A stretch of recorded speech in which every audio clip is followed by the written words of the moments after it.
Votes of confidence aren't what they used to be, Mike Patrick. Then again, they were never that then either. Somebody says, yeah, he's our guy. There's a pretty good chance that guy's going to be gone, and such is the case with Joe Judge. I'm just joking with you. Well, we'll talk to Griffin Haas from News 10 ABC about the Giants situation and where they go from here in about 15 minutes. Stay tuned for that. First, though, yesterday, New York State Republicans gathered at the Capitol. They had a press briefing talking about public safety and all the issues that New York is facing right now. One of the people that was there who then filed a bill in regards to that was a very good friend of this show and someone we have yet to speak to in the new year. So we finally are going to break that situation and end that right now. That is State Senator Jim Tedisco. He joins us live on WGY Mornings. Morning, Senator. Good morning, Doug. Hope all is well. Hope Well, you had a great start here. I believe you can confirm that it feels like 0 degrees out. Didn't you just venture out for about 10 seconds? Yeah, I tried to. Well, my dog usually takes me out. And, he turned around about after 5 steps, or she did, excuse me. And we had to come right back in the house. And it's not only cold, it's icy out there. So the footing is very bad. Yeah. So. The dog turned and looked at you. Are you joking? We're not doing this. In you go. Yeah, she had those sad eyes this morning, especially going out in that cold weather. Well, speaking of sad eyes, I think we all have looked and watched and read the stories of what's gone on in New York over the last 12, 16 months in regards to bail reform. You and your colleagues had I don't know if rally is the right word, but just a sort of a gathering to say, hey, this has gotten out of control. First of all, how did it go yesterday? What was the message you wanted to convey? Well, I think somebody has to say it, and it can't be a one-day story or 2-day stories. I mean, these last 3 years, when, of course, as I described it on the floor yesterday to my colleagues when I was presenting this amendment, we have one voice, basically from one political affiliation, from basically one region of the state who controls all levers of power. And it's just a fact now, and I don't think they can run from it. That agenda has failed miserably. 319,000 New Yorkers walked out of the state of New York. They voted with their feet. And that has to tell you something about the agenda. You can't keep saying all these bills they've passed, social experimentation, just legalizing things. As you know, New York City has set the standard now. Whatever happens in New York City usually comes to upstate New York. They had rent control. They brought it to upstate New York. Now they've allowed non-citizens to vote.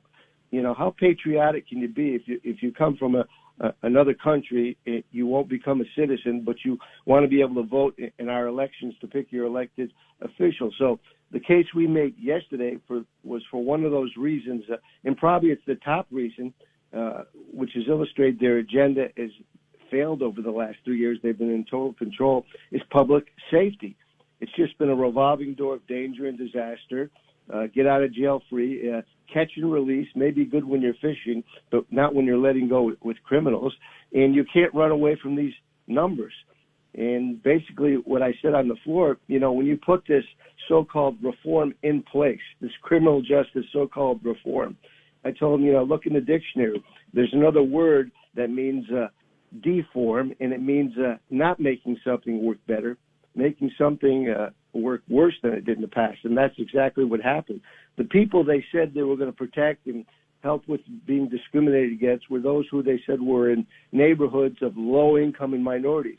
Well, that happens to be where most of the crime takes place, unfortunately. Well, that's where they're going back to, the places of low income and minorities, and they're being victimized the most. And I had to let them know that what they've done with this criminal justice system has failed miserably. We had law enforcement there. They made the case. As you saw recently, 3,500. And that's just the numbers they have right now, individuals who have been released by this new so-called reform back with a ticket to come and show up responsibly for justice. Well, many of them have re-victimized others. And while our law enforcement officials are chasing people who don't show up, because the penalty for not showing up is you get released again and get another ticket to come back for another date.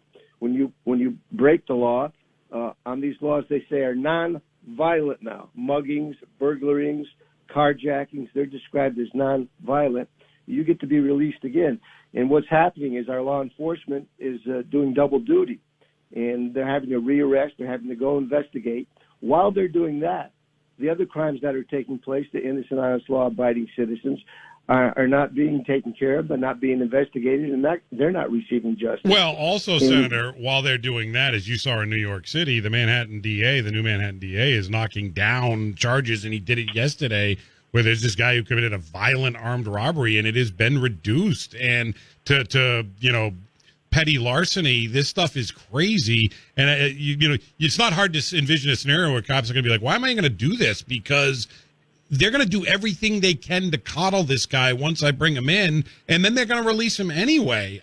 Here's my problem with all of this, or my issue, I guess. You guys were all standing there, and I know you guys were all talking and saying, I can't believe we're even at this point, and I can't even believe we have to have these discussions.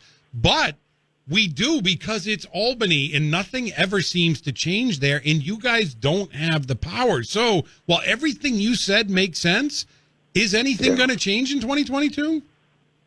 Well, we hope so, because, I know my audience, and what this bill does, it doesn't bring us back to where we were. The real crime that took place was they took discretion, all discretion mostly, away from judges. And they turned a lot of these crimes in criminal justice upside down in its head because they call them non-violent. I guess if somebody doesn't die and is buried, these things are non-violent now. And, you talked about the DA.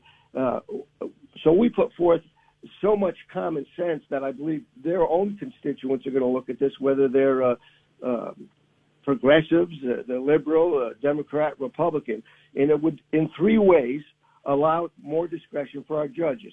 If someone is arrested and they go before a judge, the judge would have the ability, and with this particular bill, and by the way, it's a bipartisan bill, Democrats and Republicans. There's 5 Democrats on it in the New York State Assembly. Assemblyman Angelo Santa Barbara is carrying the bill and sponsoring it. If an individual comes before a judge under this bill, they would be able to look at his or her record.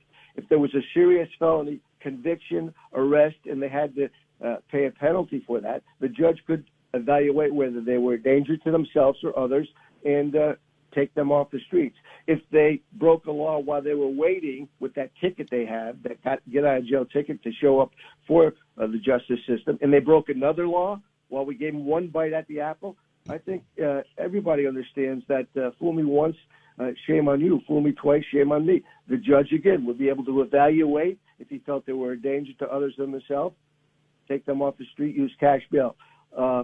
If they run and don't show up, using our law enforcement and our financial assets of our taxpayers and taking them away from going after the other crimes that are taking place for other citizens who are not getting justice, again, the judge would have discretion. Just in those 3 areas, we're trying to get our foot in the door with some common sense. But as you said, I'm hopeful to the constituents we're giving these messages to, they can carry it to them and put pressure on the other side. Yeah. Because we have to use the bully pulpit. You're right. We don't have the votes to make these things happen. Look, Senator, I appreciate your time this morning, and I'll just tell you this. I'll leave you with this thought. You're never wrong when you're on the side of protecting law-abiding citizens. That's what you're trying to do. I appreciate the efforts. I appreciate the work. I wish you well. Keep us posted as this thing goes forward. If nothing else, there's an election coming in November, and it's going to be a very important one, so you can't talk about this enough. Thanks so much. Have a great New Year. Thanks for having me, Doug. That's State Senator Jim Tedisco live right here on WGY Morning.